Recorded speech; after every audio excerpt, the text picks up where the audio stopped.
আসসালামু আলাইকুম, সবাইকে স্বাগতম। আমি ডাক্তার মোহাম্মদ ইকরামুল হক জোয়ারদার, জাতীয় ক্যান্সার গবেষণা ইনস্টিটিউট ও হাসপাতাল মহাখালী, ঢাকাতে ক্যান্সার বিশেষজ্ঞ সার্জন হিসেবে কর্মরত আছি। আপনারা জানেন, ব্রেস্ট ক্যান্সার সারা পৃথিবীব্যাপী, এমনকি আমাদের দেশেও একটি ভয়াবহ রূপ ধারণ করেছে। আমরা জানব কারা ব্রেস্ট ক্যান্সারের ঝুঁকিতে আছে।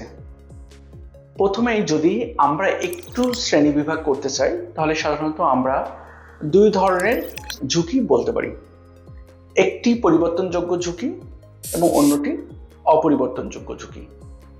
আসুন জানি পরিবর্তনযোগ্য ঝুঁকিসমূহ কি কি। প্রথমেই যদি আমি বলি, তাহলে স্থূলতা অন্যতম পরিবর্তনযোগ্য ঝুঁকি। সাধারণত যে সকল মেয়েদের বা মায়েদের মাসিক বন্ধ হয়ে যায়, তাদের বিএমআই যদি 30-এর বেশি থাকে, তাহলে তাদের ব্রেস্ট ক্যান্সারের ঝুঁকি অনেক বেড়ে যায়। এছাড়াও গর্ভধারণ অন্যতম পরিবর্তনযোগ্য একটি ঝুঁকি।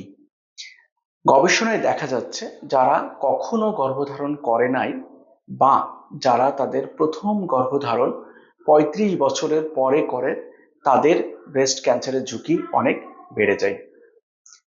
অ্যালকোহল আরেকটি অন্যতম পরিবর্তনযোগ্য ঝুঁকি। যারা অ্যালকোহল সেবন করেন, তাদের ব্রেস্ট ক্যান্সারের ঝুঁকি অনেক বেড়ে যায়। তাছাড়াও ধূমপান আরেকটি কারণ। ধূমপানের কারণেও সাধারণত ব্রেস্ট ক্যান্সারের ঝুঁকি অনেক বেড়ে যায়। তাছাড়া যারা বিকিরণ রশ্মিতে এক্সপোজড হয় বা কোনো কারণে বিকিরণ নিতে হয় চিকিৎসার জন্য, তাদেরও কিন্তু স্তন ক্যান্সার বা ব্রেস্ট ক্যান্সারের ঝুঁকি অনেক বেড়ে যায়। এরপর আসুন আমরা জানব অপরিবর্তনযোগ্য ঝুঁকিসমূহ কি কি, যেখানে আসলে আমাদের কোনো হাত নাই। প্রথমেই বলবো বয়স। বয়স অন্যতম একটি ফ্যাক্টর।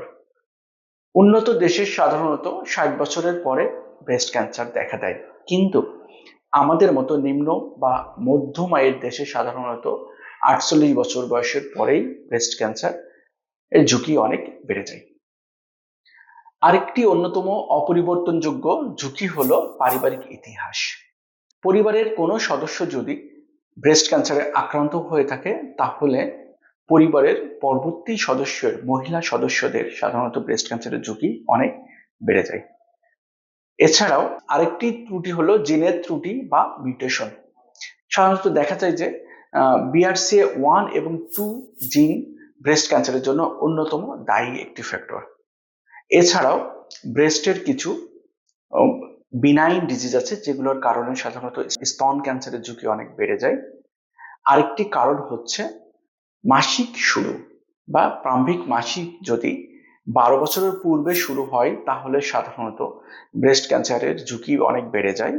অনুরূপভাবে কোনো মায়ের যদি মাসিক দেরিতে বন্ধ হয়, একটি গবেষণায় দেখা যাচ্ছে 45 বছরের পরে যদি কারোর মাসিক বন্ধ হয়, তাহলে সাধারণত প্রতি 1 বছরের জন্য 1% হারে ব্রেস্ট ক্যান্সারের ঝুঁকি বেড়ে যায়। তাই আসুন আমরা ব্রেস্ট ক্যান্সারের ঝুঁকিগুলো জানি এবং সচেতন হই। ধন্যবাদ, ভালো থাকবেন।